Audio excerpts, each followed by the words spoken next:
नमस्कार। ऐ लोगों,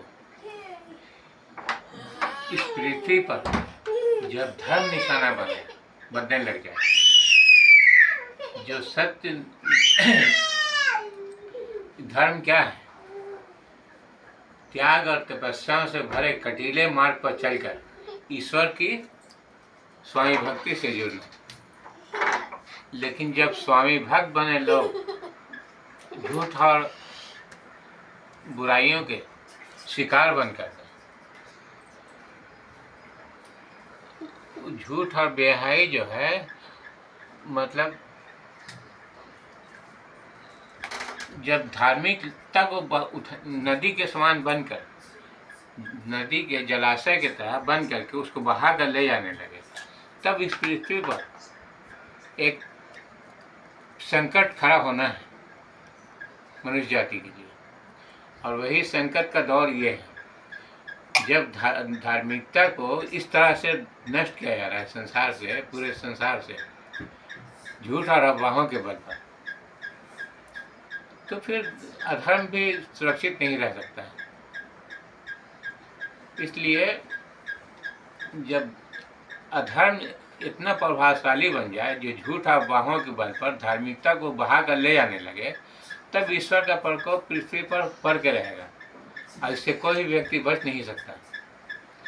इसलिए ईसाई धर्म संस्थान, पोप का ईसाई धर्म संस्थान जिस तरह से धार्मिकता को उखाड़ कर नदी के जैसे जलधारा बन करके धार्मिकता को बहा कर ले जा रहे हैं, ये बहुत बड़ी चुनौती है पृथ्वी के निवासियों के लिए।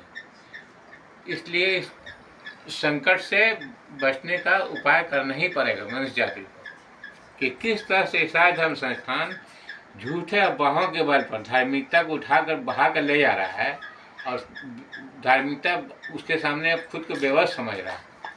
ऐसा स्थिति बन गया इस पृथ्वी पर। इसलिए इन संकटों से बचने का उपाय ढूंढना पड़ेगा लोगों को, और ईसाई धर्म संस्थान को पहचानना पड़ेगा कि पोप का ईसाई धर्म संस्थान क्या वास्तव में धर्म है या धार्मिकता का शत्रु है, धर्म और मानवता का शत्रु, विनाशक है। जब तक इस विषय को लोग समझेंगे नहीं, जागेंगे नहीं, समझेंगे नहीं, परखेंगे नहीं, तब तक मनुष्य जाति का कल्याण नहीं हो सकता है। इसलिए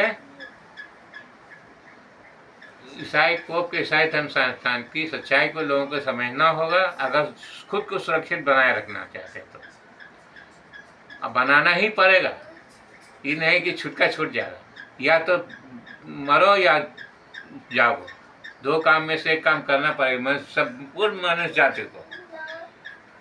अब ऐसा नहीं होगा कि जो पोप के ईसाई धर्म संस्थान जो धर्म और मानवता को विरुद्ध कार्य कर रहे हैं उसको करते रह जाएंगे, स्थिति बदल कर रहेगा, ऐसा होगा तो।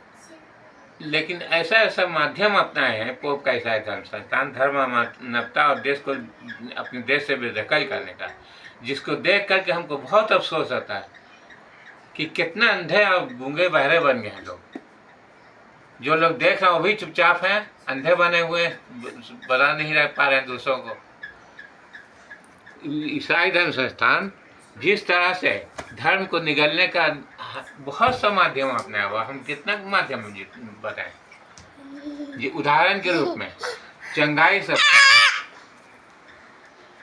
सभा जो है, हर देश में, हर शहर के एक मुख्य केंद्र में खुला हुआ है।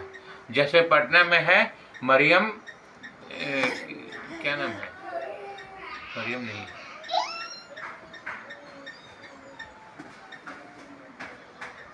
नबी साहब की बेटी का क्या नाम था, नबी साहब की बेटी का नाम था फातिमा उपचार केंद्र, या उसी तरह के हर जगह में एक शाखा खुला हो जो किराए के मकानों में रह करके चंगाई सभा कर रहा है। तो उनका उद्देश्य का धर्म की सेवा या मानवता को भलाई करने का। तोड़ दो मोबाइल चालू को।